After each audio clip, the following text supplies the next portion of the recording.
Hail, friends, and welcome back.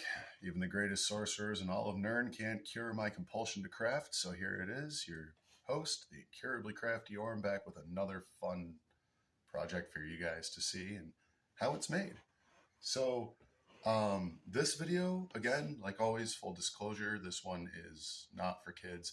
These ones are actually, like, they get hung in an X on my wall with specific tapestry stuff that we're working on and all kinds of they're wall pieces, but these are real blades. um, First one I'm going to show you guys is the dwarven lance. Its name is Diatlas, which is the lance of two worlds. um, Now, as you'll see on the end of Diatlas here, there is a real blade. I didn't forge this. um, I'm nowhere near there yet. I'm more than anything a hobbyist. So smithing is something that I would go to somebody outside for. This was actually just a really super generic. It's a survival knife where the inside of the hilt there is hollowed out. But what I did was I replaced its locking bolt with the brake pad from a bicycle, which these things are surprisingly useful for a lot of different binding projects because they make quick releases. So again, this lance has an interchangeable head to it. You break that blade, toss it, slap a new one in, keep fighting. The tassel's just aesthetic. I did that myself. But this piece here, this was something that I had put together and painted a while ago. I'd had an accident, hurt my hip, and made myself a cane out of a rake handle that was surprisingly sturdy. It's lasted for years and years and years. So I put it in the survival knife hilt, bound everything together, and then did all this fun stuff. This was all stuff that I had put on there when it was my cane and I was using it to walk around.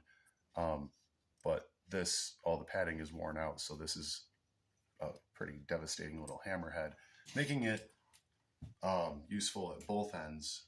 And also, I'd like to point out too that on the back of this there is a saw blade. It's not serrated. That is actually a wood saw. So it would make a pretty fair survival tool if everything on the ground's covered in snow and all the good firewood's up there. So there's the Dwarven Lance Diatlas. It was super simple to make most of the outside of its aesthetic. And this one is Elven. It's a dark Elven lance that is named Thorn. Now, obviously, because it looks like it came off of a rose, Thorn is really simple and kind of fun. It was just old junk metal that came out of the trash, to be totally honest. I don't even know what it was to. It just looked dangerous and like it needed to be picked up. And then I thought, waste not.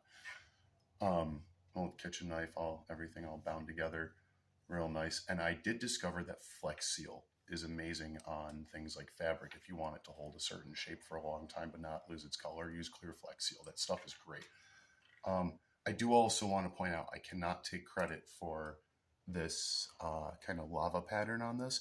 When I was a preteen and a young teen, I was in Tank Sudo, and this pole piece was actually originally a bow staff that lasted me over a decade and is really good material. I don't even honestly know what it's made out of, but long story short, it was a 6-foot bow staff. I am now 6'4".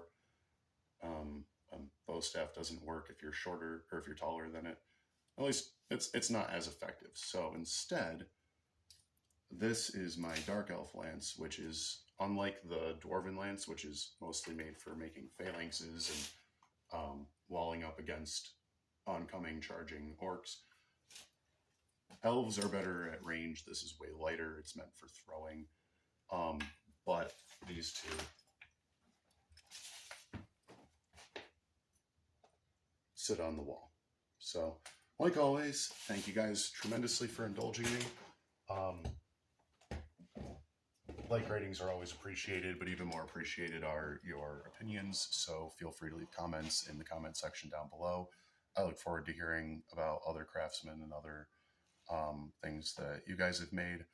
Um, like always, thank you. Safety first, and don't forget to have fun. Thanks, guys.